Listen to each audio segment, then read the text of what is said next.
కనిపించే కరివేపాకును చాలా మంది తినకుండా పక్కన పడేస్తుంటారు. కానీ మన సనాతన సంప్రదాయాలు, వాస్తు నమ్మకాల ప్రకారం కరివేపాకుకు ఎంతో విశిష్టమైన స్థానం ఉందని చెప్తారు. కేవలం వంటకాలకు రుచి, సువాసనను అందించే ఆకుగా మాత్రమే కాకుండా ఇంట్లో సానుకూల శక్తులను ఆకర్షించే పవిత్రమైన మొక్కగా కూడా దీనిని భావిస్తారు. వాస్తు శాస్త్రం ప్రకారం కరివేపాకు మొక్కకు శని భగవానుడు, రాహు, కేతు గ్రహాలతో ప్రత్యేక సంబంధం ఉందని కొందరు పండితులు పేర్కొంటారు.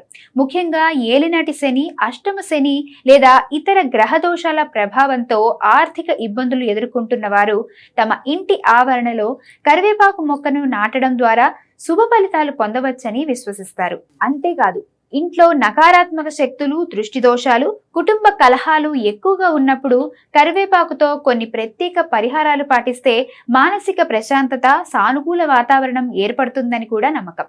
అందుకే పూర్వకాలం నుంచి పెద్దలు కరివేపాకును అత్యంత పవిత్రమైన మొక్కగా భావించి ఇళ్లలో తప్పనిసరిగా పెంచుకునేవారు.